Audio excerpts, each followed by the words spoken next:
देखते हैं अब क्या होता है, आज नहीं तो कल। परमानंद स्तोत्र के माध्यम से कल की चर्चा में हमने ये समझने की कोशिश की कि परमानंद स्तोत्र अर्थात जिससे आनंद प्रकट होता है एक पर्याय में, और एक जो सदा त्रिकाल आनंद रूप है दो, ऐसी बात है। एक कल शायद मैंने चर्चा की थी, आज थोड़े दूसरे अंदाज में करता हूं। न हंस प्रेतवने रमन्ते, क्या? न हंस प्रेतवने रमन्ते मतलब कि सुंदर वस्तु को छोड़कर कौन असुंदर वस्तु के पास जाएगा।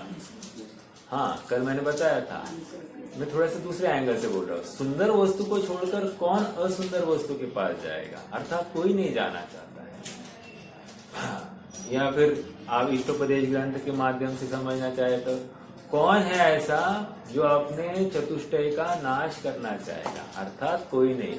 अर्थात प्रत्येक वस्तु सुंदर क्यों है? क्योंकि वो अपने सीमा में रहती है, अपने मर्यादा के बाहर निकलती नहीं है और सदा शाश्वत बनी रहने वाली है। मैं ना जन्मा हूँ न मरने वाला हूँ, ऐसा अनादि निधन पदार्थ मैं हूँ, ऐसा जो दृष्टि में लेता है, ऐसी जो प्रतीति करता है, अपने आनंद सत्ता का जो स्वीकार करता है, वही सुखी होने का पात्री है। जिसने अपने स्वयं को एक भवपूर्ता माना है, मैं मनुष्य, मैं स्त्री, मैं पुरुष, मैं पति, मैं पत्नी, वो अज्ञानी है, वो मूढ़ है और वो दुख को प्राप्त होने वाला है। क्यों? क्योंकि वो मिथ्या दृष्टि है। देखो, चक्रवर्ती अपनी प्रशस्ति लिख रहा है। प्रशस्ति लिखते हुए मैं राजा भरत, चक्रवर्ती भरत, आदिनाथ का पिता, मेरे दादा ये, और मेरे पुत्र इतने, मेरी इतनी सब संपत्ति, इतनी सब मेरी सेना, सारी प्रशस्ति लिख रहे हैं, लेकिन वहां पर ममत्व भाव नहीं है। और हम कहते हैं कि हमको कुछ भी ममत्व भाव नहीं है, और फिर भी हम अज्ञानी है। What is the difference? मेरे मान्यता का डिफरेंस है। ऐसा कहते हुए भी पर का कर्ता मान रहा है, अर्थात शरीर का स्वामी स्वयं को मान रहा है, और वे शरीर का स्वामी स्वयं को मानते नहीं है। ये स्वामीपना, ममत्व भाव जो है शरीर के प्रति, यह मैं, यह मेरा, मैं इसका कर्ता और मैं इसका भोक्ता, ये जो इसकी अनादि से जो चली आई हुई जो धारा है अपनत्व संबंधी, इस अपनत्व की धारा ने इसको कहीं का नहीं छोड़ा है, अर्थात अनंत संसार में रुलाया है। देखो, यह मैं ऐसा रागवश भी कह सकता है, थोड़ा सा समझना, और यह मैं ऐसा अपनत्व सहित भी कह सकता है। व्हाट इज डिफरेंस बिटवीन अपनत्व एंड राग? देखो, ये जो चक्रवर्ती जो लिख रहा है ना प्रशस्ति, वो रागवश लिख रहे हैं, और अज्ञानी जो कह रहा है ना मैं नहीं हूं, वो अज्ञानता में होते हुए भी मिथ्यात्व वश यह मैं हूं ऐसा कह रहा है। समझ में आ रहा है? हम में से कितने जन कहते हैं सबको जाना है, एक दिन सबको जाना है, सब कुछ छोड़कर, कुछ नहीं साथ आने वाला, कुछ साथ आने वाला नहीं। ऐसा कहते हुए भी हम क्या कर रहे हैं? बराबर जुटाने में अपना दिन रात, क्या रुचि का खान पान में क्या समय लगाना, ऐसा होते हुए दिन भर अपन उस पेट के पीछे ही लगाए। समझ में आ रहा है? निष्कर्ष इतना ही है कि हम कहते एक है और मानते एक है, और ज्ञानी वचन सो कहिए, जो कहते हैं वैसे होते हैं। समझ में आ रहा है? अर्थात मैं शुद्धात्मा हूं, ये पूर्ण स्वीकृति जिसको है वो सुखी होने का पात्र है, और जो मैं शुद्धात्मा हूं इस कहता तो है लेकिन मानता नहीं है, उसको सुख कल्पना मात्र ही है, सुखाभास हो सकता है कदाचित, लेकिन सच्चा आनंद नहीं हो सकता है। आपके साथ में मैं शेयर करता हूं थोड़ी बहुत। देखो, अपन शुद्धात्मा है, इसकी प्रतीति कैसे होती है? कोई बताएगा मुझे? प्रतीति कैसे होती है?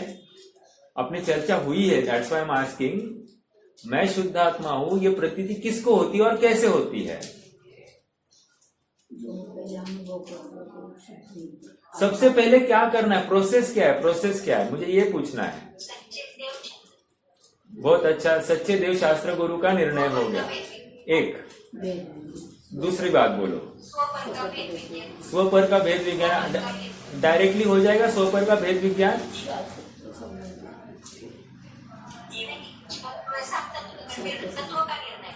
सात तत्वा श्रद्धानम सम्यक दर्शन 2, ठीक है। और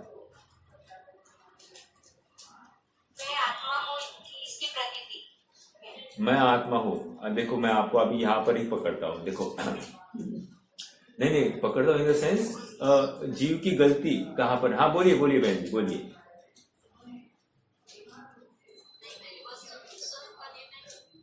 वस्तु स्वरूप का निर्णय, ठीक है, वस्तु स्वरूप का निर्णय करना, राइट। और एक बहुत अच्छी बात आई, और बोलिए।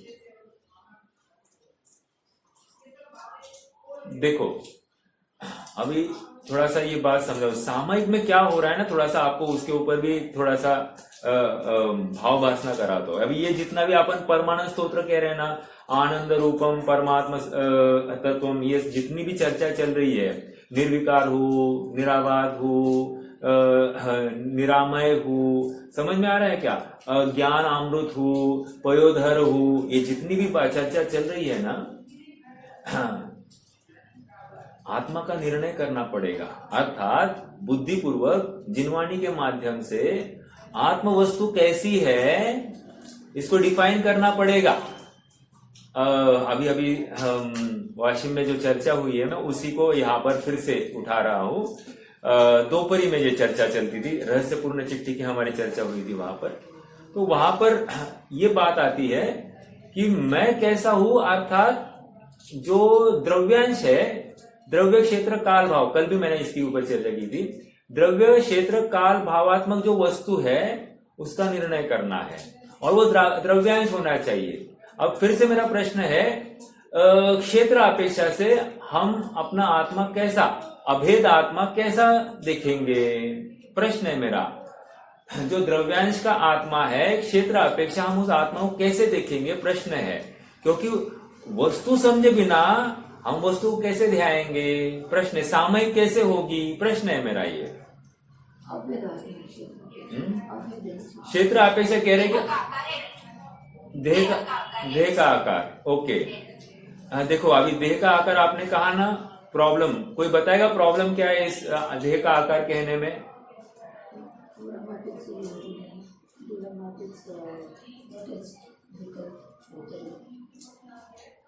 बोलिए बहन जी, आपको कुछ कहना है?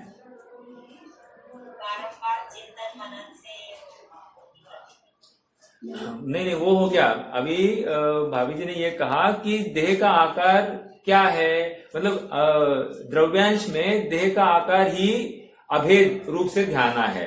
देखो ऐसा नहीं है, ऐसा नहीं है। प्रॉब्लम मैं बताता हूं। प्रॉब्लम ये है कि अभी मैंने सांस ली, सांस लेने के क्या हो गया, फूल गया शरीर, सांस छोड़ दी, शरीर छोटा हो गया। अब प्रश्न ये है कि मैं कौन से आत्मा को ध्याऊं, फूला हुआ या सांस छोड़ा हुआ? एक बात, 1 साल का शरीर, 2 साल का शरीर, 3 साल का, कौन सा शरीर, समझ में आ रहा है? वो भी। तीसरी बात यह है कि निरंतर अपने अवगाहना हीनादिक होती रहती है ना। मैं कभी मोटा हो जाता हूँ, कभी दुबला होता हूँ, तो फिर कौन सा एक फिक्स आत्मा चाहिए ना। क्योंकि देखो द्रव्यांश क्या है, द्रव्यांश फिक्स है, फिक्स, उसमें चेंज होगा नहीं, 3 काल में चेंज होगा नहीं। और इसलिए कुत्ते को भी करना है ना, या फिर गधे को भी करना है, घोड़े को भी करना है, हाथी को करना है, जिसको करना है, उन सब के लिए एक ही फिक्स आत्मा का साइज चाहिए, अलग अलग साइज वाले को नहीं होगा। समझ में आ रहा है क्या? इसलिए देह प्रमाण नहीं मानेंगे। दृष्टि के विषय में देह प्रमाण आत्मा आता नहीं है। देखो ये इंपॉर्टेंट बात है, ये जब तक समझेगी नहीं ना, हम सामयिक की कोरी कल्पना कर रहे हैं, कोरी कल्पना, हाँ बहुत अच्छा लग रहा है, यूजलेस, कुछ फायदा नहीं होगा। समझ में आ रहा है क्या? हमको आत्मा कौन सा ध्यान है यही मालूम है। इसलिए असंख्यात प्रदेशी लोकाकाश प्रमाण, क्या कहा? असंख्यात प्रदेशी लोकाकाश प्रमाण, यही आत्मा ध्याना है। एक बार एक बिंदु मैंने आपके सामने रखा।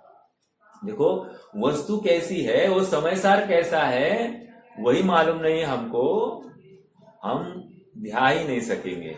अब और एक बात कहता हूं, जितने जन दावा कर रहे हैं हमको आत्मानुभव हुआ है, सचमुच वो दावा कपोल कल्पित है। क्यों, बताता हूं आपको।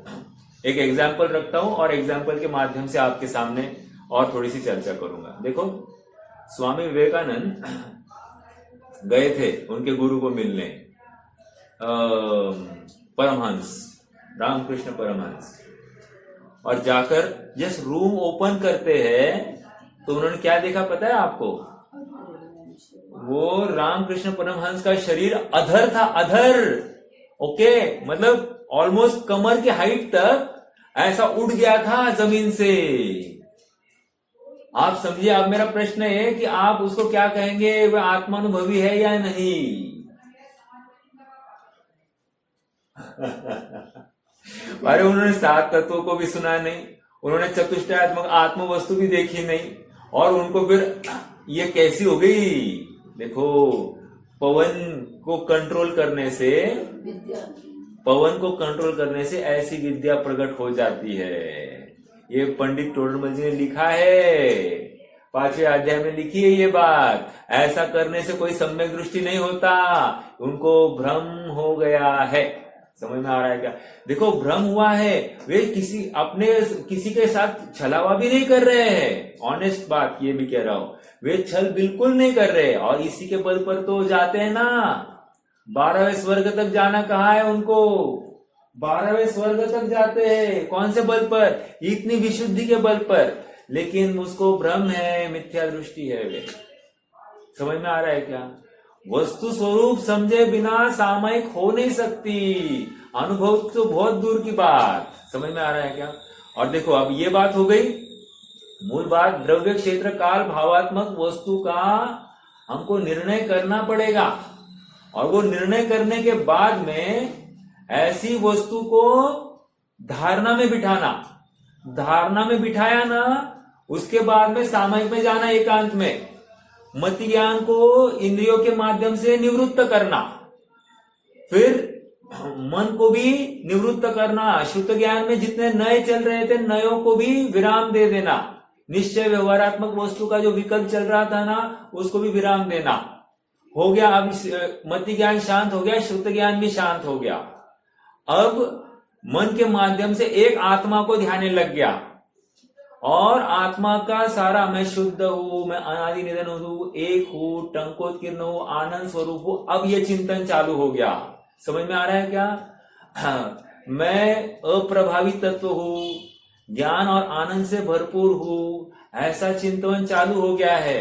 याद रखना, पहले इसने प्रमाण का द्रव्य नक्की किया, फिर दृष्टि के विषयभूत द्रव्य नक्की किया, 2, ये सब धारणा में पड़े हैं। अब धारणा से स्मृति में लाया, स्मृति से प्रत्यभित, तर्क, अनुमान, इनके माध्यम से वो अभी अपने आत्मा को ध्यान चालू कर रहा है। फिर अनुमान के बाद में आगम में आई बात, और आगम से विकल्प भी अब मन के माध्यम से आत्मा का बहुमान लाने की कोशिश कर रहा है। क्यों? मन का विषय व्यक्त के साथ साथ, रूपी के साथ साथ अरूपी पदार्थ भी होता है, इसलिए मन सबसे महत्वपूर्ण साधन है। मन का उपयोग नहीं करेगा ये जीव तो उसका अनुभव नहीं होगा। अर्थात मन के माध्यम से अभी वस्तु को कॉन्सेंट्रेट करेगा, पूरा फोकस करेगा। बाकी सब विकल्प विलय, बुद्धि पूर्वक सभी विकल्प विलय को प्राप्त हो रहे। मान लो अचानक धंधा याद आया, पेशेंट याद आया, या फिर कोई कस्टमर याद आया तो जान लिया यह मैं नहीं, ये मुझसे पृथक, ये मेरे सुख दुख का कारण नहीं। कितना भी महत्वपूर्ण काम हो, अरे बच्चा ऐसे सामने मरा हुआ पड़ा है, कौन है वो? रत्नाकर कवि है ना, विशापर स्तोत्र वाले। हाँ, बच्चा मरा हुआ पड़ा है, विकल्प नहीं है। समझ में आ रहा है क्या? सामयिक, इसको कह रहे चेलो को श्रेष्ठ मुनि रिव, अर्थात अब एकदम जल जाए, कुछ भी हो जाए, देह का कुछ भी हो जाए, हिलेगा नहीं है जीव। इतनी इसको महिमा अपने आत्म पदार्थ की आती है। ऐसे महिमावान जिसको महिमा आती है अपने आत्म वस्तु की, वही सम्यक्त्व का पात्र है, उसको अनुभव हो सकता है, कदाचित की बात है। समझ में आ रहा है क्या? लेकिन होगी तो इसी प्रोसेस से होगी, अन्य किसी भी प्रकार से नहीं होगी। समझने की बात यह है। हाँ, बहुत महत्वपूर्ण बिंदु ये रहा, धारणा में बिठानी है आत्म वस्तु। जब तक धारणा में बैठता नहीं है स्वरूप, तब तक उसको सामयिक के काल में जब बैठता है तब उसको स्मृति में लाना है, प्रत्यय करना है, तर्क करना है, अनुमान करना है। ये सब धारणा में बिठाए हुए वस्तु के बारे में करना है। अभी एक एग्जाम्पल मैं देता हूं। मान लो मुझे आपने कहा कि आपका घर ऐसा ऐसा है, ठीक है, और आपके घर के बारे में मैं कल्पना करने लग जाऊं कि हाँ, एक बाहर से व्हाइट पेंट है, फिर घर में 5 कमरे हैं, वो कमरे खिड़कियां इतने हाइट की है, दरवाजे ऐसे हैं, फ्लोरिंग ऐसी लगाई है, कलर अंदर से ऐसा किया हुआ है, पंखे ऐसे लगे हैं, ऐसा है, चौका ऐसा है। ये सब मैं ना कल्पना करने लगता हूँ। ठीक है, आप जैसे जैसे बता रहे हैं ना, वैसे वैसे मैं कल्पना कर रहा हूं। अब जो आप कह रहे हो वैसे का वैसा मैं निर्णय करूं तो कहें, और फिर उसी को मैं ध्याऊं, जो आपने घर बताया है उसी को मैं ध्याऊं, तो मुझे उस घर की अनुभूति हो जाएगी। यदि मैं आपने जैसा बताया है और जैसा मैंने ध्याया है, इसमें अगर अंतर होगा तो फिर अनुभूति सही नहीं होगी, गलत होगी। फिर से जरूरी इसमें निष्कर्ष क्या करना, जरूरी बिंदु क्या है, आत्मस्वरूप कैसा है, इसको नक्की करे बिना हमारा काम नहीं होगा। ये हमको समझना पड़ेगा। समझ में आ रहा है क्या? गंभीर बात है और सरल बात है। देखो, एक उदाहरण बताओ तो बहुत अच्छा उदाहरण है। एक शुल्लक धर्मदास जी हुए, वे किसी ज्ञानी के पास में गए और उनको कहा कि साहब, मैंने आज तक 2000 उपवास किए, 2000 से ज्यादा उपवास किए हैं, और कम से कम 150 से ज्यादा मैंने सम्य शिखर जी की वंदना की है। 27 किलोमीटर घूम के आया वो, 150 बार, 150 बार, 1-2 बार की बात नहीं। उन्होंने कहा मेरी इतनी विशुद्धि है लेकिन आज तक अनुभव नहीं हुआ मुझे। तो वो जो ज्ञानी विद्वान थे उन्होंने इतना ही कहा, अंधा कहीं का, जानने वाले को नहीं जानता है। क्या कहा? देखने वाले, नॉट जानने वाले, देखने वाले को नहीं देखता। अंधा कहीं का, देखने वाले को नहीं देखता। इनको ऐसी लग गई मिर्ची, आ गए फिर से और काम कर दिया। समझ में आ रहा है क्या? कहने की बात इतनी है कि स्वभाव का विश्वास जिससे है, स्वभाव का निर्णय जिसने किया है, वही अनुभव कर सकता है। ठीक है? हाँ जी, हाँ। मूल बात, पहले धारणा में बिठाया जाएगा वस्तु स्वरूप, और जो वस्तु स्वरूप धारणा में बिठाया है उसी को स्मृति में लेना और उसी का अनुभवन करना। याद रखना, आप सामयिक में बैठोगे और मैं आत्मा हूं, मैं आत्मा हूं ऐसा कहकर काम नहीं होगा। समझ में आ रहा है क्या? हमने जो कल्पना में या विकल्प में हमने फिट किया था, धारणा में बिठाया था आत्मा, वही आत्मा को फिर से स्मरण में लाना, स्मृति। फिर जो जानता है सो आत्मा। ये देखो, जानने में आ रहा है सो मैं आत्मा हूं, ये शरीर है, ये जड़ है, स्पर्श रस गंध वर्ण इसमें, तो ये मैं नहीं हो सकता। ये प्रत्यभि के आगे तर्क, जो जानता है सो आत्मा है, आत्मा है सो जानता ही है, जो जानता नहीं सो आत्मा नहीं। ऐसे तर्क से वो चर्चा चलती है। और फिर ये देखो, ये जानन बना, ये आनंद, ये जो है आत्मा में ही है, और ये जहां जहां आनंद है वहां वहां आत्मा है, ऐसा नक्की किया। अनुमान से जान लिया। अब अनुमान से आगे गई फाइल श्रुत ज्ञान में, आगम श्रुत ज्ञान ने नय के माध्यम से, और उसमें विशेषता, मन सक्रिय हो गया है श्रुत ज्ञान में, और उसमें इंटेंसिटी आ गई।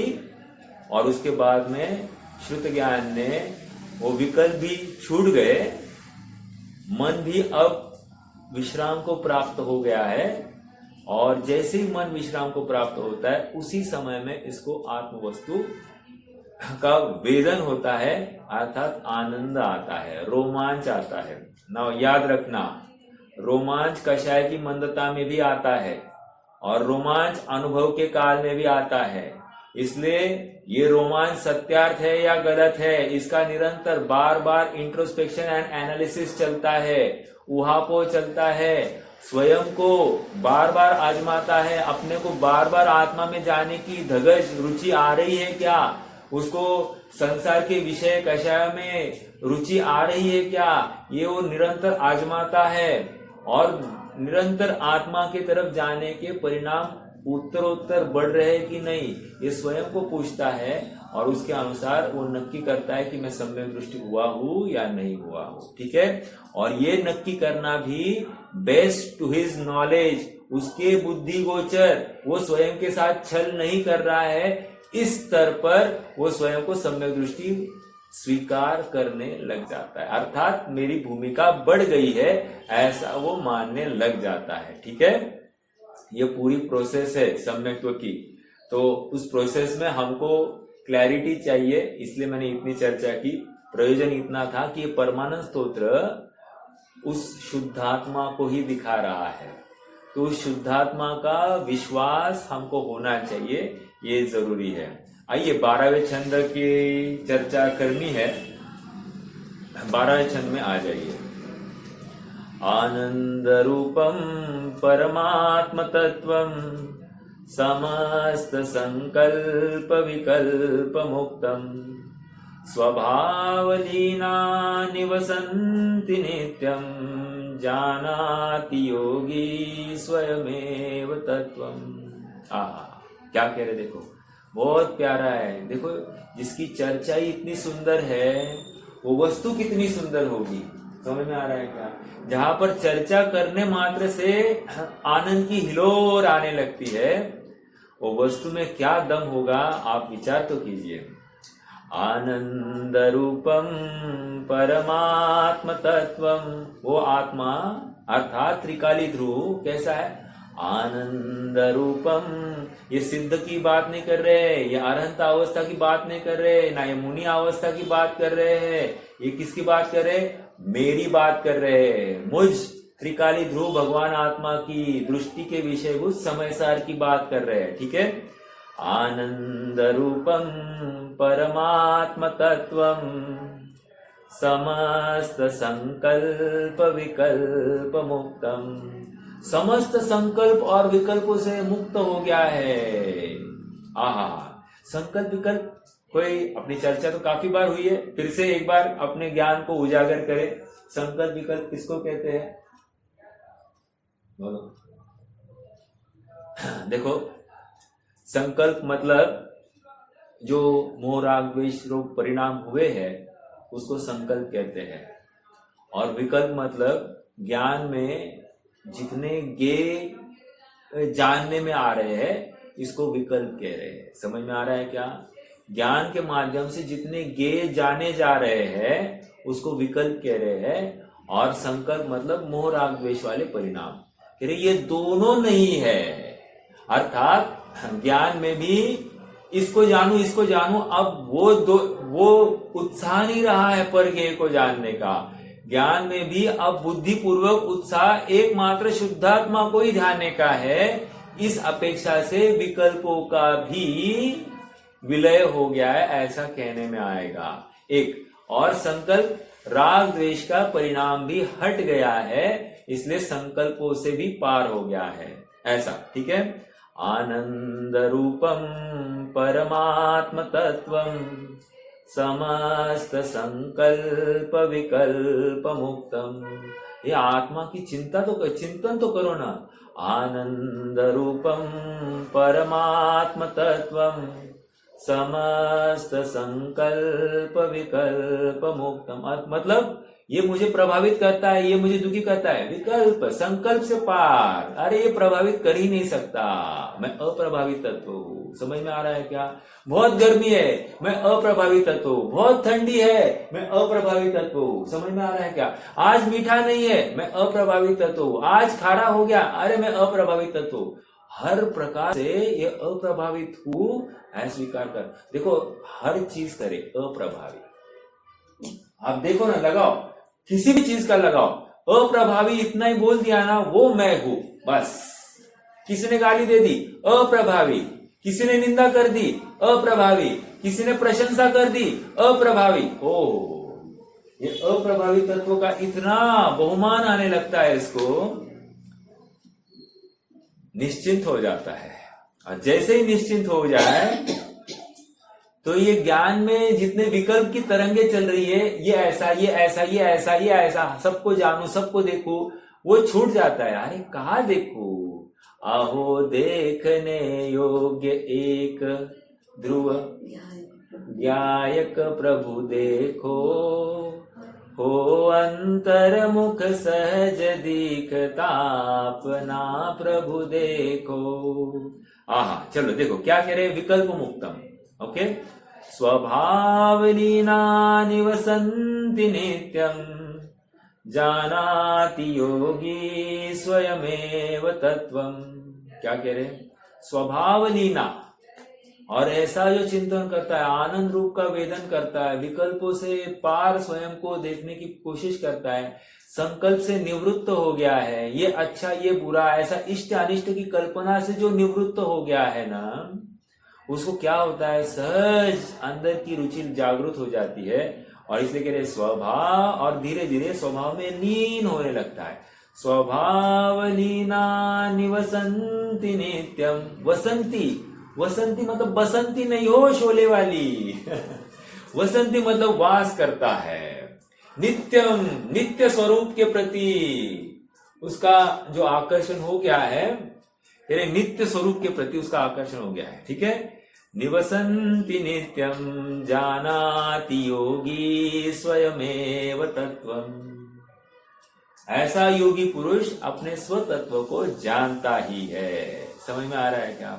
बहुत आनंद की चर्चा है ना, उल्लास।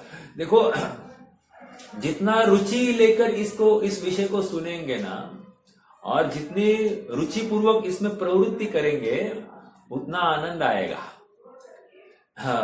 मैं थोड़े दिन पहले ना, मैं सुमत प्रकाश जी का एक लेक्चर सुन रहा था।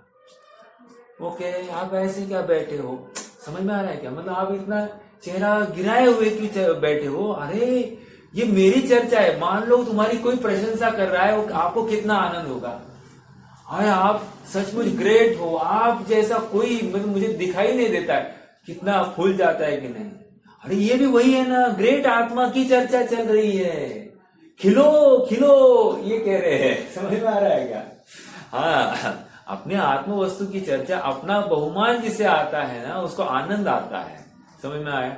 देखो आगे, चिदानंदमयम शुद्धम निराकारम निरामयम। निराकार आ गया, आकार। आकार को डिफाइन नहीं किया इन्होंने, देहाकार नहीं बोला, उन्होंने कहा निराकार, अर्थात लोकाकाश प्रमाण। समझ में आया? अब और एक बात याद रखना, जब भी आत्मानुभवन करने के लिए बैठेगा ये जीव, वो आकार को लब्धि में डाल देता है। क्यों? वो मात्र गुणों का ही गुणानुवाद करता है। आकार को क्या देखना है, उसमें कोई विशेषता, आनंद आने वाला नहीं। आनंद जहां से आने वाला है वो गुणों के सापेक्षता में आने वाला है। इसलिए आकार को वैसे बहुत वैल्यू नहीं है। एक बात मान लो, आकार संख्यात प्रदेशी होता, फर्क पड़ता? नहीं पड़ता। अनंत प्रदेशी होता, फर्क पड़ता? नहीं पड़ता। कह रहे जैसा है वैसा है, आकार से कुछ भी फर्क नहीं पड़ता है। क्यों? गुणों से फर्क पड़ता है। समझ में आ रहा है क्या? हाँ, तो इसलिए जितने प्रदेश है उतने गुण पर्याप्त है। प्रत्येक प्रदेश में अनंत गुण है। समझ में आ रहा है क्या? विचार तो कीजिए ना, अनंत गुण एक प्रदेश में, और ऐसा असंख्यात प्रदेश है आत्मा, अनंत अनंत अनंत गुणों का भंडार, ये मेरा आत्म स्वरूप, जिसमें अनादि निरंता वो असंख्यात प्रदेशों में अपने अनंत अनंत गुणों की व्याप्ति, और ऐसी मेरी स्वरूप संपदा, ऐसा मेरा सामर्थ्य, अपरिणामी मेरा ऐसा सामर्थ्य, ऐसा विश्वास तो लाओ। मुझे कोई रुपया पैसा, नौकर चाकर, खान पान की वस्तु, स्त्री पुत्र, मकान जायदाद, ये प्रभावित करने में समर्थ नहीं, ऐसा विश्वास तो लाओ। देखो बहुत आनंद की बातें हैं। आप कहोगे साहब आप इतनी बड़ी बड़ी बातें मार रहे हो, आप क्या करते हो? हमारी क्या कहना, हम भी तो, खेत तो है ना, अपने को आज भी गृहस्थी में रहने का भाव होता है, घर के बाहर निकलने का भाव नहीं हो रहा है, यह अपराध है ना। बिल्कुल ये स्वीकार करना ही पड़ेगा। जिसे ये अपराध बोध नहीं है, घर को सजाना धजाना, शरीर को सजाना धजाना, इसके पीछे ही लगा है, बहुत खेद की बात है। समझ में आ रहा है क्या? साहब चक्रवर्ती भी करता है, उनके साथ होड़ मत करो। क्यों? एक झटके में छोड़ के जाएंगे, तुम छोड़ोगे क्या? समझ में आ रहा है क्या? उनकी एक झटके में 96,000 को छोड़ने की ताकत है, तुमको एक छोड़ी जाती है क्या? समझ में आ रहा है? उनकी 6 खंड की विभूति को एक झटके में छोड़ने की ताकत है, तुम एक घर को छोड़ सकते हो क्या? अरे एक झोपड़े को भी नहीं छोड़ सकता। समझ में आ रहा है क्या? ये तो इतनी पामरता है अपनी। इसलिए खेद वृत्ति बिल्कुल रहना। एक बहुत अच्छा वचन सुना था, आप सबके साथ में साझा करता हूं। लोग कहते हैं दम है तो घर के बाहर निकाल। क्या लोग कहते हैं दम है तो घर के बाहर निकाल के दिखा। अरे सचमुच बात यह है, दम होगा तभी घर के बाहर निकलेगा, नहीं तो नहीं निकलेगा। और द्रव्यानुयोग है ना, दम है तो घर के अंदर बैठ के दिखा। नहीं, देखो पहला दम है तो घर के बाहर निकल, चरणानियों वाला दम था। अब मैं द्रव्यानियों का दम दिखा रहा हूं, दम है तो घर के अंदर बैठ के दिखा। अर्थात आत्मा में ही बस के दिखाओ। समझ में आ रहा है क्या? उसको भी दम लगता है और घर के बाहर निकलने को भी दम लगता है। चरणानियों वाला दम भी महत्वपूर्ण है और द्रव्यानियों वाला दम भी महत्वपूर्ण है। दोनों का सुमेल है, विरोधी नहीं है, सुमेल है, एक दूसरे के लिए अनुरूप है, अनुकूल है। समझ में आया? बहुत महत्वपूर्ण बात। देखो इसलिए प्रवचन सार की 201वीं गाथा, 201 या 200वीं गाथा कि ये द्रव्यानुसारी चरणम एंड चरणानुसारी द्रव्य। क्या कहा फिर से? द्रव्य का अनुसरण करता हुआ चरण, आचरण अर्थात चारित्र, और आचरण का अनुसरण करता हुआ द्रव्य। समझ में आया? ये वही बात थी, दम है तो बाहर निकल। समझ में आ रहा है? ठीक है, ठीक है, चलिए आगे बढ़ते। चिदानंदमयम शुद्धम निराकारम निरामयम अनंत सुख संपन्नम सर्वसंग विवर्जितम। सर्वसंग जिसमें किसी का प्रवेश है ही नहीं। सर्वसंग में किसको किसको लेंगे? बोलिए फटाफट। सर्वसंग में किसको किसको लेना? कौन कौन बोलेगा फटाफट? अभी हम 10 लक्षण पर्व मनाकर आए साहब।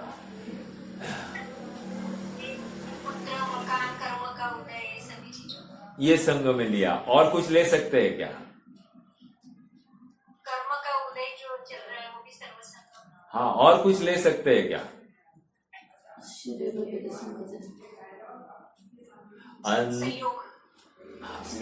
वो भी आ गया, और बोलिए। हाँ,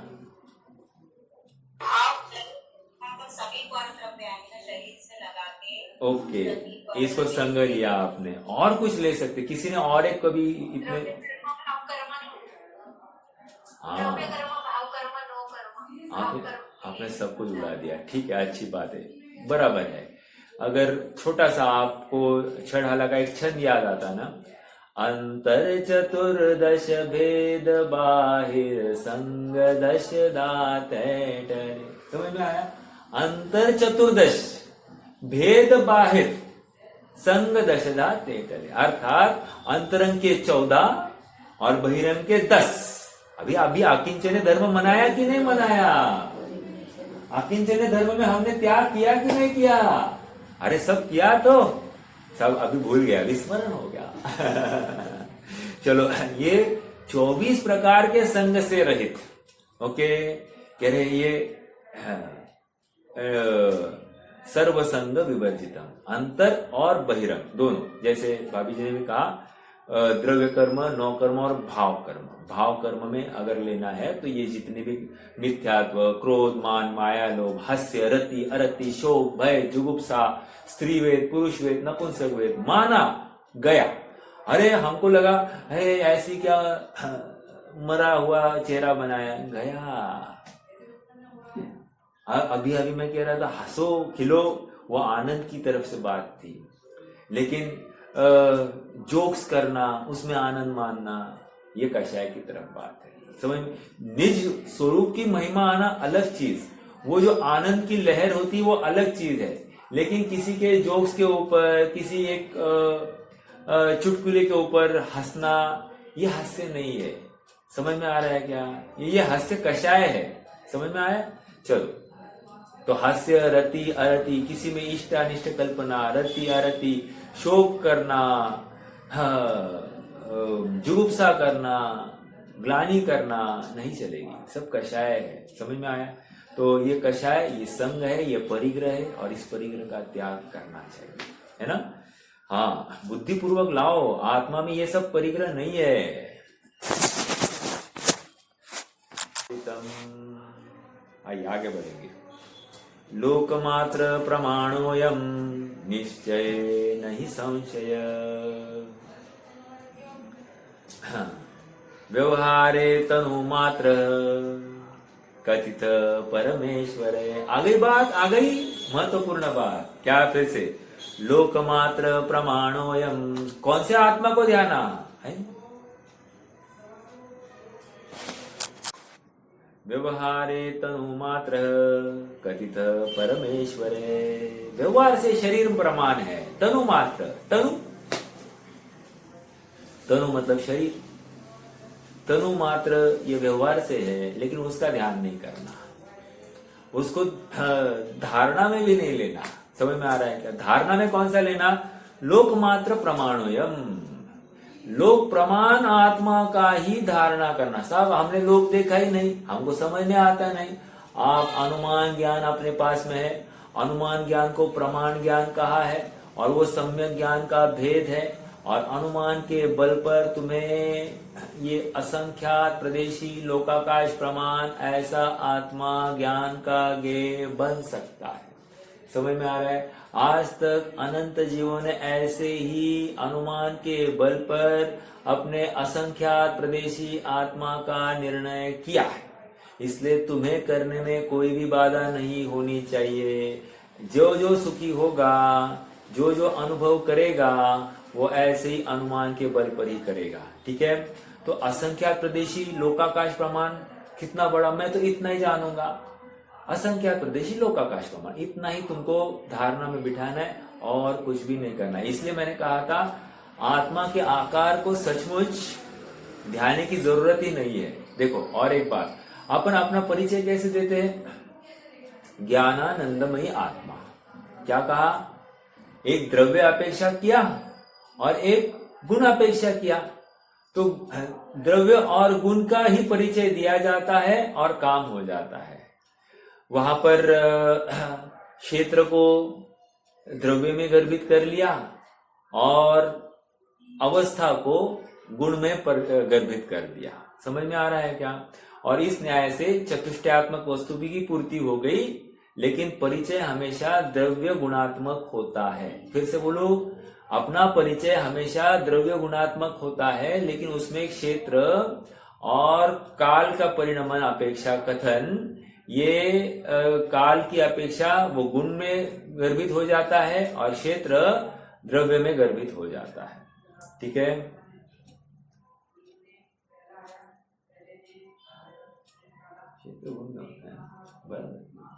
ठीक है, चलिए। तो लोकमात्र प्रमाणोयम निश्चय नहीं संशय, ऐसा संशय भी नहीं करना। एक, व्यवहारे तनु मात्र कथित परमेश्वरे, और ये शरीर प्रमाण ही है। देखो, शरीर प्रमाण ये कथन सुनकर हमको कुछ लाभ हुआ, ये समझ में आ रहा है क्या? क्योंकि मैं अभी कह रहा हूं कि शरीर मात्र ध्यान ही नहीं है। तो ध्यान नहीं है तो फिर निर्णय कैसे करेंगे? देखो, शरीर में रहता है इसका ध्यान। बहुत अच्छा, बहुत अच्छा। एक दूसरा, पूरा अपना चरणान योग इसके बल पर खड़ा है, पूरा चरणान योग। देखो, जैसे हमको कोई कीड़ा चलते हुए दिखाई दिया, हम कहते कि ये कीड़ा है, संभल कर। समझ में आ रहा है क्या? तो कीड़े को शरीर प्रमाण मानकर, शरीर को देखकर हमने उसमें जीवत्व की स्थापना की है। ये व्यवहारने का काम है। हमारा पूरा चरणान इसके बल पर पल रहा है। शुद्ध अशुद्ध, भक्ष अभक्ष, ये जितनी भी चर्चा चल रही है सब इस तनु मात्र के ऊपर खड़ी है। एक तनु मात्र को हटा दो, फिर वो जैसे राख को भस्मीभूत किया जाता है, वैसा ये जीव को भस्मीभूत कर सकता है। समझ में आ रहा है क्या? इसलिए बहुत बड़ा व्यवहार की स्थापना का काम इसने किया है, तनु मात्र कहकर। समझ में आया? साधारण बात नहीं, कोई भी बात अननेसेसरी होती नहीं है, सारी प्रयोजनभूत होती है। कोई ना कोई प्रयोजन उसके पीछे छिपा होता है, यह हमको समझना चाहिए। आइए आगे। हाँ, 15वां वचन।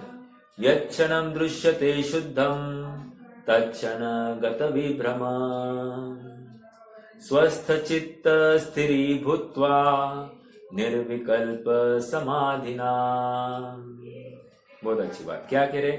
यच्छणं दृश्यते शुद्धम, जिस समय में इस शुद्ध का ज्ञान हो जाता है, निर्णय हो जाता है, या ऐसा सहज ही अनुभव के काल में जो आनंद का तरंग इस श्रुत ज्ञान में वेदित होती है, उस समय में क्या कह रहे? तत्क्षणम, उसी क्षण में गत विभ्रम, अर्थात भ्रम से दूर हो जाता है। अर्थात आज तक अनादिकाल से इसको भ्रम हो रहा था कि सुख यहाँ है, सुख वहां है, सुख वहां है, सुख यहाँ है, ऐसा ये भ्रम कर रहा था, भ्रमित हो रहा था। मृगजाल के समान इसको ये सब भाषित हो रहे थे। और वो मृगजल मालूम है ना? मृगजाल नहीं, मृगजल मतलब क्या? हाँ, इल्यूजन, मिराज कह रहे इल्यूजन दिखाई दे रहा है कि यहाँ सुख है, और हाथ लगाने जाकर सुख नहीं दिखाई देता। समझ में आ रहा है क्या? और इसलिए वो भ्रम था, इस भ्रम से वो निवृत्त हो गया है। क्यों? अब वो साक्षात्कार हो गया है, निज वस्तु का उसको साक्षात्कार हुआ है। आगे। स्वस्थ चित्त स्थिरी भूत्वा निर्विकल्प समाधिना।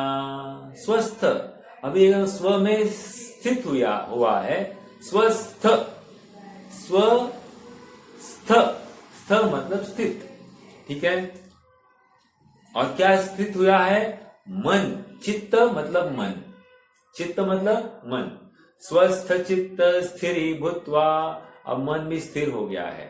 मन रूपी बंदर जो चंचल था, अनेक विकल्पों में उलझा रहा था, अब वो भी स्थित हो गया है। अब उसमें जो चंचलपना है अब वो बचा नहीं है। स्वस्थ चित्त स्थिरी भूत्वा निर्विकल्प समाधिना। निर्विकल्प का अर्थ कौन बताएगा मुझे?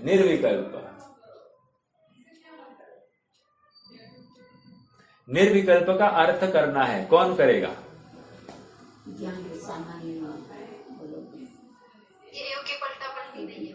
ये हो तो नहीं,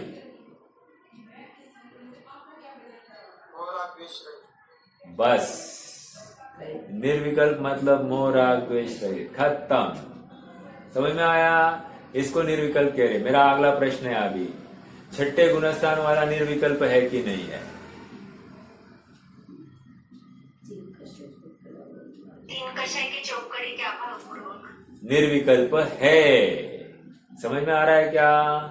हाँ, बाहर में वो कोई क्या कर रहा है, आहार कर रहा है, विहार कर रहा है, डजेंट मैटर। संग संचलन कर रहा है, डजेंट मैटर। निर्विकल्प बोलो निर्विकल्प है, बिल्कुल है। समझ में आ रहा है क्या? निर्विकल्प मतलब शुद्धोपयोग को निर्विकल्प नहीं कह रहे हैं, कषाय चौकड़ी के अभाव को निर्विकल्प कहा जा रहा है। ये पकड़ना इस बात को। ओके, आगे चलते हैं। लेकिन यहां पर निर्विकल्प समाधिना ऐसा शब्द आया, अब इसका क्या अर्थ लेना? निर्विकल्प समाधि यहां पर शुद्धोपयोग की तरफ संकेत है उनका, समझ में आ रहा है क्या? हालांकि उस समय में राग द्वेष से रहित हुआ ही हुआ है, ठीक है। मेरा और एक प्रश्न है, प्रश्न ये है, सातवें गुणस्थान वाले को और छठवें गुणस्थान वाले में फर्क क्या है वैसे? एक शुभोपयोगी है और एक शुद्धोपयोगी है, इतना फर्क है कि नहीं? हाँ, प्रश्न अब आगे ये है कि ऐसा भेद चौथे में पांचवें में ऐसा करके क्यों नहीं दिखाया? शुभोपयोगी शुद्धोपयोगी, वहां चौथे को एक बोल दिया, पांचवें को भी एक में डाल दिया। शुद्धोपयोग करो नहीं शुभोपयोग करो, कुछ नहीं, एक ही कैटेगरी, उसको भी वहां पर एक ही कैटेगरी, लेकिन छठवें में और सातवें में फर्क करके दिखाया। एक अर्थ तो एक फर्क तो यह है कि आयु का आश्रव बंद हो जाता है, ठीक है। एक में 62 प्रकृतियां का आश्रय हो रहा था, संवर हो रहा था, और एक में 63 प्रकृतियों का संवर होने लगता है। तो छठवें में और सातवें में ये इतना अंतर हो गया। चौथे में पांचवें में ये फर्क नहीं पड़ रहा था, जैसे चौथे में 41 प्रकृतियों का ही संवर हो रहा था, पांचवें में 51 प्रकृतियों का ही संवर हो रहा था, फर्क कुछ में नहीं था। फर्क छठवें में और सातवें में एक प्रकृति को लेकर हो गया, बस इसको लेकर उनको गुणस्थान में भेद है एक, और दूसरा कुछ विशेष कार्य वहां पर हो रहा है। चौथे में पांचवें में ऐसा विशेष कुछ कार्य नहीं हो रहा था, इसलिए भेद नहीं किया। लेकिन शुद्धोपयोग की महिमा है, शुद्धोपयोग अगर नहीं करेगा तो गुणस्थान ही गिर जाएगा। शुद्धोपयोग के बल पर उसका सच देखा जाए तो अन्य जो शुभ उपयोग के काल में भी उसका निर्विकल्प बना रहना, ये उस शुद्धोपयोग के बल पर है।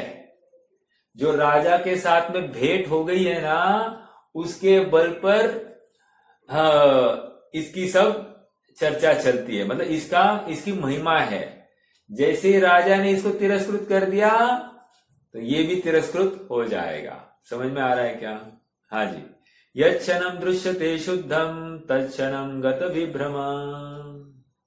विभ्रम विभ्रम देखो, हाँ नहीं वो नहीं। स्वस्थ चित्त स्थिरी भूत्वा निर्विकल्प समाधिना। आइए अगला शब्द 16वां।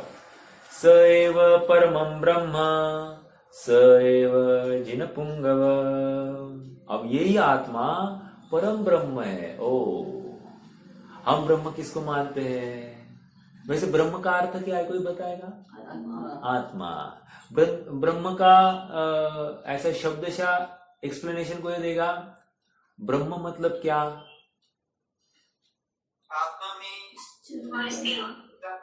आत्मा में स्थिर होना, उसको ब्रह्मचर्य कहते हैं। मैं ब्रह्म की परिभाषा पूछ रहा हूं।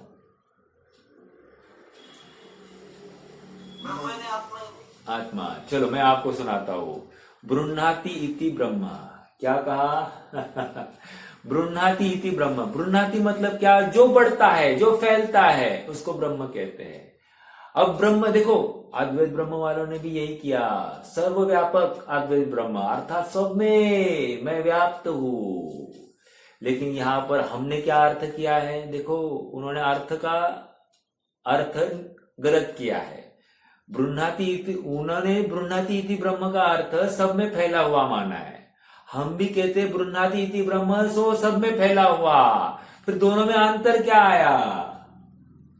दोनों में अंतर यह है, मैं यहां पर बैठकर सबको जान सकता हूं, दिस इज ब्रुह्णाति इति ब्रह्म, और उन्होंने मेरा अंश सब में है, ऐसा ब्रुह्णाति इति ब्रह्म माना है। अरे वो इसका अंश नहीं है, वो जान सकता है, अर्थात मेरा ज्ञान यहां पर बैठकर हर प्रमेय को जान सकता है, इसलिए फैल सकता है। इसको ब्रुह्णाति इति ब्रह्म कहते हैं। फैलता है, ठीक है, इसलिए ये ब्रह्म है। ओके। और ऐसे ब्रह्म स्वरूप में जो प्रवृत्त होता है उसको ब्रह्मचारी या ब्रह्मचर्य ऐसा कहते हैं। देखो, मैंने पहले भी बताया था, शायद फिर से एक बार बताता हूं। देखो, एक एडमंड हिलरी और शेरपा तेनसिंग, क्या है वो, जिन्होंने सबसे पहली बार एवरेस्ट को पार किया था?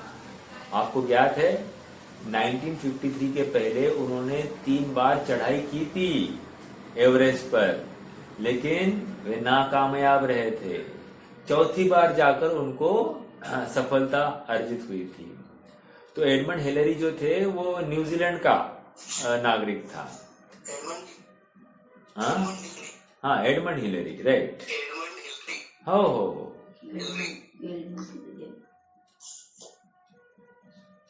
हिलरीज तुम्हाला जसं पाहिजे तसं हे करा, HILLERY, काय प्रॉब्लम नाही।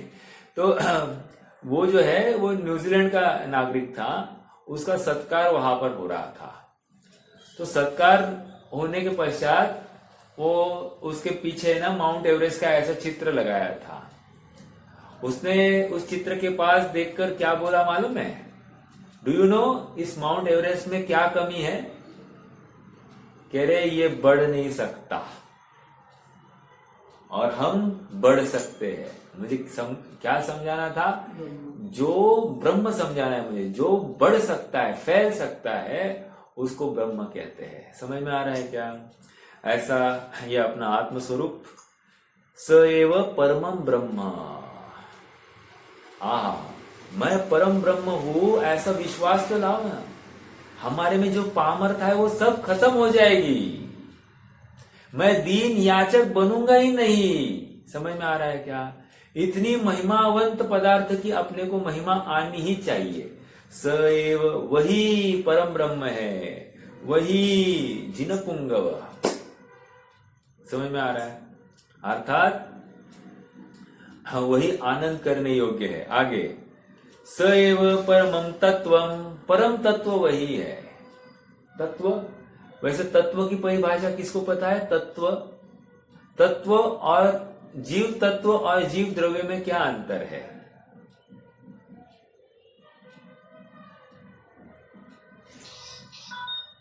जीव द्रव्य और जीव तत्व में क्या अंतर है? समय तो होने लग गया है वैसे। वस्तु जैसे जीव द्रव्य सामान्य है, जीव तत्व स्वयं के लिए समय ही व्यापक संबंध है। थोड़ा सा और देखो, जीव तत्व जो है, जीव द्रव्य में सभी जीव आ जाते हैं। एक जीव द्रव्य में सभी जीव आ गए और जीव तत्व में मात्र में परम ब्रह्म स्वरूप में, ये जीव तत्व ही दृष्टि का विषय बन जाता है। समझ में आ रहा है क्या? जीव तत्व ही दृष्टि का विषय भी बन जाता है, जो परम तत्व है। परम तत्व देखो, जैसे जीवाश्व बंध संवर निर्जरा मोक्षास करता हूं, वो जीव तत्व नहीं है दृष्टि का विषय। परम तत्व जो है वो दृष्टि का विषय, अर्थात उस जीव तत्व में जो शुद्ध अंश है वो दृष्टि का विषय। समझ में आया क्या? जीव तत्व में कदाचित हो सकता है पर्याय आश्रित कोई अंश दिखाई दे, वो दृष्टि का विषय नहीं बनेगा। ठीक है? अर्थात मति श्रुत ज्ञान वाला जीव ऐसा बना दिया तो हमको दृष्टि का विषय नहीं लेना। मात्र जानन वाला जो है वो जीव, वो दृष्टि का विषय, वो परम तत्व है। समझ में आ रहा है क्या? परम तत्व त्रिकाल वैसे का वैसा, आनंदमय, आनंद रस, आनंद घन, ऐसा वो जीव, वो मैं हूं। समझ में आ रहा है क्या? आनंद घन। चलिए, तो स एव परमं ब्रह्म, स एव जिनपुंगव, स एव परमं तत्वम, स एव परमो गुरु। महत्वपूर्ण बात आ रही, अंडरलाइन दैट वर्ड, गुरु। तेरे गुरु कौन है? मेरा गुरु मैं ही हूं। आत्मैव गुरुरात्मनो, मेरा गुरु मैं ही हूं। समझ में आ रहा है क्या? मेरा एक प्रश्न है, इस न्याय से महत्वपूर्ण बात, जो स्वानुभव किसी जीव को निसर्गज होता है, ये इसी के बल पर हो जाता है। मैं ही मेरा गुरु हूं, ऐसे विश्वास के बल पर। समझ में आ रहा है क्या? या फिर थोड़ा सा और बताओ आपको, जैसे शायब शमिक सम्यक दृष्टि है, शायब शमिक सम्यक दृष्टि को शायिक सम्यक दृष्टि बनना है तो किसके आश्रित होकर? मान लो तीर्थंकर का ही जीव है, एग्जाम्पल अपन कृष्ण का लेंगे। कृष्ण अभी शायद शमिक सम्यक दृष्टि है, लेकिन तीर्थंकर प्रकृति का बंध कर रहे हैं। अब जैसे ही वो 16वें तीर्थंकर के रूप में अवतरित होंगे अर्थात जन्म धारण करेंगे, तो उस समय क्या होगा? तीर्थंकर का जीव किसके सामने झुकने से रहा। अब ये क्या करेंगे? स्वयं पहले 4 ज्ञान के धारी होंगे, श्रुत केवली बन जाएंगे और फिर स्वयं के श्रुत केवली पने के पाद मूल में ये शायिक सम्यक को प्रकट करेंगे, अर्थात स्वयं ही स्वयं के गुरु बन गए। समझ में आया? ये एक विवक्षा। और ऐसी कोई भी बात नहीं है जो ये ज्ञान जान नहीं सकता है। अब इस सभी समस्याओं का समाधान एकमात्र इस ज्ञान में है, अपनी आत्म वस्तु में है। इसलिए यही मेरा सच्चा मार्गदर्शक है, अन्य कोई भी मुझे मार्गदर्शन करने में समर्थ नहीं है। ऐसा आत्मैव गुरुरात्मनो, अर्थात यही परम गुरु है, ऐसी बात है। परम गुरु वो त्रिकाली ध्रुव को कहा जा रहा है। ठीक है, ये सारे विशेषण त्रिकाली ध्रुव दृष्टि के विषयभूत समय सार की तरफ कथन चल रहा है। ठीक है, हाँ देखो, ये सारी चिंतन को लेकर ना पामरता दूर होनी चाहिए, दीनपना निकल जाना चाहिए, अपने स्वरूप संपदा, अपने ऐश्वर्य का ख्याल आना चाहिए। देखो, कोई करोड़पति है, वो कैसे चलेगा? थार्ड बाट में चलेगा कि नहीं चलेगा? और कोई दीन है, वो कैसे चलेगा? वो ऐसे जरा झुकाकर, कंधे झुकाकर चलता है कि नहीं? तो ये जो कंधा झुकाकर चलना और जो एकदम पुरुषार्थ से एकदम रोब में चलना, ये किसके बल पर है? कह रहे अपने विश्वास के ऊपर है। समझ में आ रहा है क्या? और विश्वास कहाँ से आता है? वो आत्मिक सामर्थ्य की तरफ से है। समझ में आ रहा है? हाँ, परमो गुरु, यह निज भगवान आत्मा ही परम गुरु है। आगे, स एव परमं ज्योति स एव परमं तप। यही तप है, यही परम ज्योति है, अर्थात ज्ञान का पुंज, ज्ञान प्रकाश यही है, यही मार्गदर्शक है। पूरे सब कुछ अंधेरा इसके बल पर नाश को प्राप्त हो जाता है। स एव परमं ज्योति स एव परमं तप, उसका आश्रय ही सच्चा तप है। समझ में आ रहा है क्या? जो लोक में भूखा रहना, उपवास करना, एकाशन करना, ये सचमुच तप नहीं है। सच्चा तपस्या आत्मा का आश्रय है। ठीक है, आगे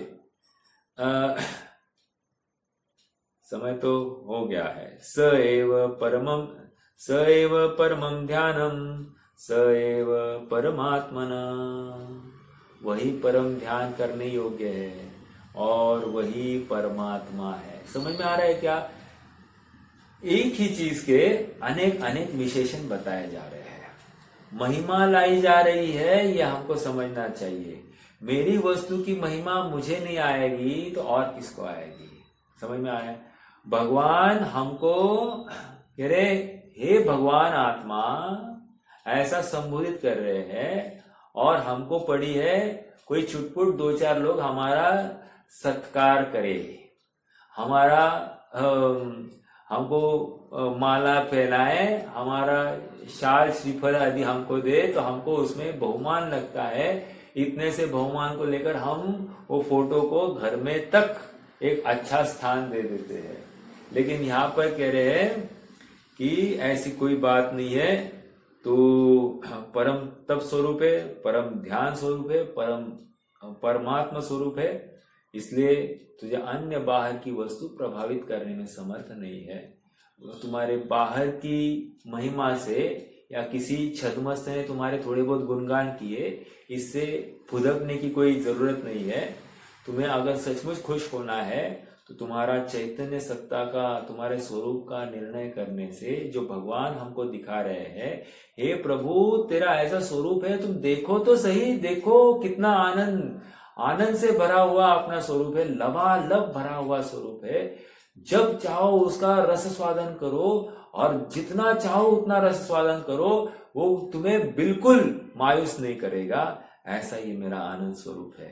ऐसे चैतन्य स्वरूप का हम बहुमान लाए, इसी का ही चिंतन करें, मनन करें, और उसी का आधार से हम सम्यक करने की कोई विशेष उत्साह से आत्म स्वरूप में लीन हो जाए और उसकी प्राप्ति कर दे, उसकी प्रतीति करे, यही मंगल भावना। रुकते हैं, और कोई प्रश्न होगा तो कर सकते हैं।